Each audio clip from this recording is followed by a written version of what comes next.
Здравейте, приятели! Аз съм Мари и в днешното видео ще разказвам безстрашна история. Случаят не е разгадан дали е само мит или е истински. Кой ли знае? Ако искате още такива поредици, искате още истории, пишете в коментарите. И ако искате ми пишете кои истории искате да разказвам по-подробно. Днешната история е за момиче от лудницата. Момиче от лудницата ли? Как момиче от лудницата? Кой го интересува? Кой ли го интересува, ако историята е много страшна и действителна? Охо-хо-хо.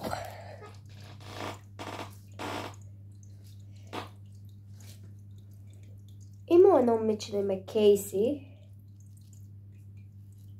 на 26-7, което било съвсем нормално. Време е да спомним с историята.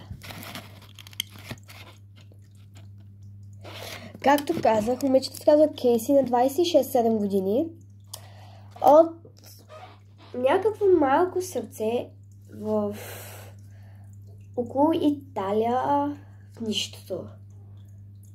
Вау! Представете ли си в нищото до градче в Италия? Кой ли знае пък?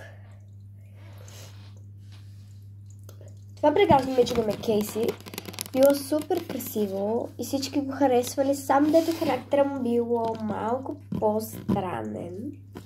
Характера на момичето било малко по-странно. Иначе да въж вид красива била.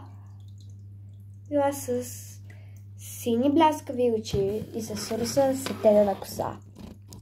Да. Един ден, както се прибира от университет, веднага си легнала да спи, защото било 11:30. Но защо ли толкова късно ще свърши университет? Това е психически невъзможно. Но зад нея имало един чичко. Това съвсем нормално изглежда чичко. И това момиче просто на сутринта, като се събудила, гледа през прозореца и вижда същия чичко, седи си и си чака. Донесъл си някакъв стол и седи пред нейната врата.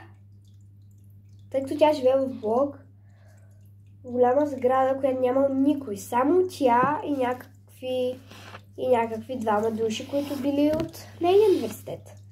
Били долу. Тя била 2 етажа по-нагоре. И той чичко просто си седнал и гледал нейния прозорец така втрещено. Седял така. Момичето решил да погледа камерите, които са на нейната тераса. И видяла, че той седял там 7 часа и половина. Без да си помръдне погледа, без да диша и без да мига или абсолютно нищо, седи така. Не може да 7 часа и половина. Момичето се чудило и си казва, някакъв психопат така идва. Тя излязла, защото трябва да иде да си купи бална рокля. Но защо ли? Братовчетка имала бал след 2 седмици и просто да иде да си купи бална рокля. Да ни изглежда като пудел, си купила някаква и излиза. Но тъй като тя, пресметнала, че този може да е психопат, си взела нож, такъв голям нож, в чантата си. И като го взела този нож, тя излязва, но мъжа го нямало. Тя се зачуди и се успокои. После отиде до магазина, купи си най-красивата рокля в магазина.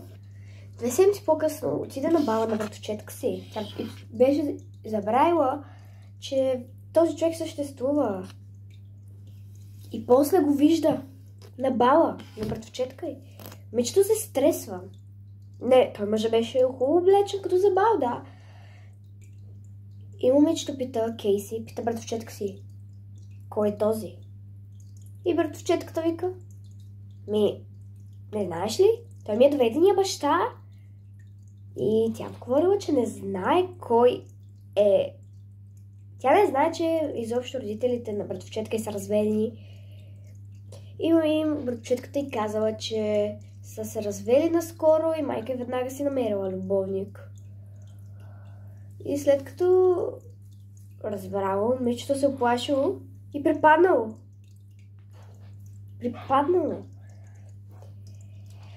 Обадили се 112, отишла в болница, оправила се, 2 седмици по-късно се прибрала. Не, 1 седмица по-късно се прибрала в едната си квартира. Чакайте. Малко затруднение стана. Момичето за 1 седмица се прибрала в квартирата си и мъжа бил в квартирата с братовчетка й. Но това не била братовчетка й. Това била братовчетка й. Сестрата на братовчетка й. Накратко другата е братовчетка. С маска на другата братовчетка. Така, Кейси, като отишла на бала, на момичето, което отишла на бала, е братовчетка й.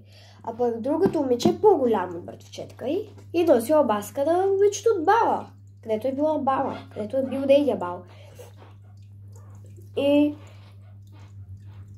тя момичето веднага ги разпознала, защото едната приличала на майката, другата бащата. И после братовчетката махнала маската и каза: сестра ми. И припаднала, умряла. На земята умряла. Не извикали линейка, защото просто то веднага тя умряла на място. И беше свършило. Кейси се е разплакала и отишла в хола й. Отишла в хола си и заварила другата братовчетка мъртва. Закарала ги двете в коридора, ако не се лъжа. Да, в коридора. Ако се чуете защо понякога запецам, защото тук съм си написала всичко и малко далечко и затова. Момичето просто се разревало и се обадила на майка им. И тя била починала нашата. После момичето, Кейси, почва да прави злини. Убила мъжа. Веднага убила го. Цялото семейство са мъртви. Да. После тя запалила блока им. Целият блок бил запален. Запален бил. Просто е така бил запален. И той бил блока много хубаво бил запален. После момичето си изгоряло лицето. Буквално вече нямала кожа по лицето, имала само едно око и нямала нос. Отишла в болница и зашили другото око, което било изкуствено. Накратко се има на 2 очи, но кожата пак я няма. Не може да иззашият кожа. Май. Поне така било преди, това преди около 100 години близо. Даже да ни кажа и повече.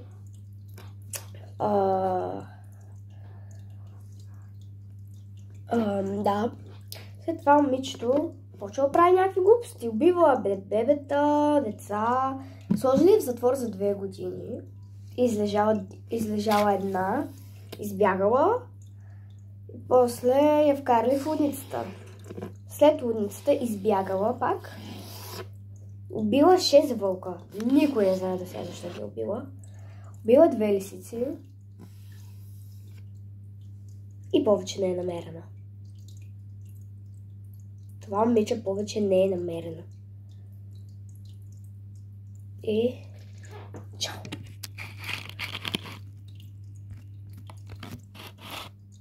Хора, това е историята. Надявам се да ви е харесала и да не ви е оплашила.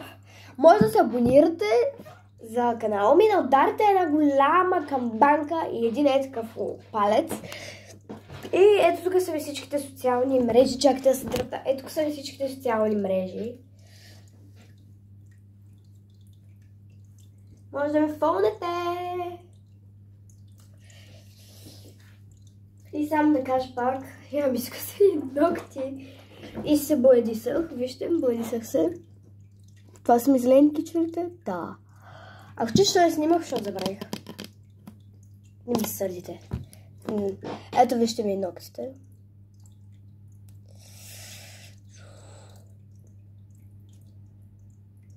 Чао!